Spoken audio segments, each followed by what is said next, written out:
The engine is incredibly smooth and a joy to blast between traffic lights or corners using the generous spread of power.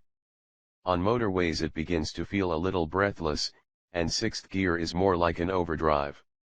It'll happily sit at 7.5 mph, but push to 8.0 mph and vibes start to creep through the bars. The headlight cowl does little to keep the wind off at higher speeds, and in stop-start town riding the water-cooled engine emits quite a bit of heat.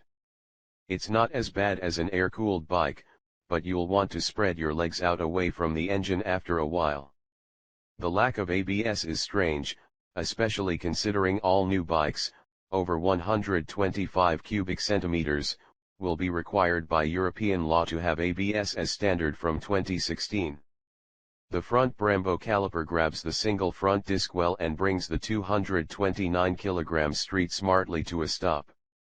The rear brake is strong as well, but if you're hard on the front brake then it's all too easy to lock the rear wheel as there's a lack of feel at the pedal. Good for skids, but possibly surprising for the new riders Harley-Davidson is hoping to attract. While the handling and agility of the Street are both impressive, the real star of the show is the new liquid-cooled Revolution X engine. It's nothing like the conventional air-cooled engines Harley are known for. It doesn't oscillate like a jackhammer at idle and it needs to be revved to get the best from it, uncharacteristic for a Harley motor. Peak torque of 44 ft-lb is reached at 4000 rpm. It's not a monstrous amount of torque, but it propels the Street at a good pace. Buffer from the wind, but at 6 feet tall the rider sits pretty high in the saddle and is subjected to a head buffeting at higher speeds.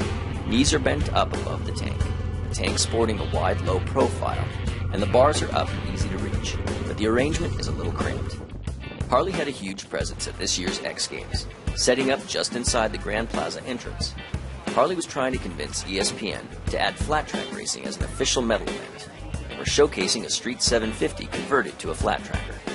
Defending flat track champion Brad Baker helped the promotional juggernaut, while Harley brought out some great Street 750s, customized by its in-house styling department to demonstrate its customizing potential. One of the areas upgraded on the custom versions is brakes, because stopping power is one of the weakest features on the stock Street 750. The discs are fairly small, the front brake is spongy, and power is slow coming. The rear caliper bites a little deeper, faster, but even its power isn't overwhelming. The custom Street 750s all get new pipes too. The stock black 2-into-1 pipes emit a more subdued rumble than the signature note, revvy and refined, but not rumbly. It's on the list of deviations from the norm for Harley, like housing both turn signals on the left handlebar, leaving an electrical junction on left switchgear housing exposed, and using a budget-looking elbow joint for the front brake master cylinder.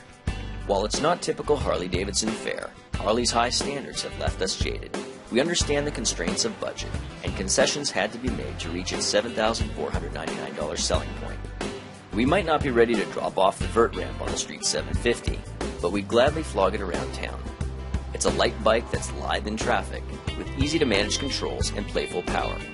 We've seen its customizing potential, seen fans hooting over the flat tracker, and its price point leaves plenty of possibilities in a bike with profuse potential.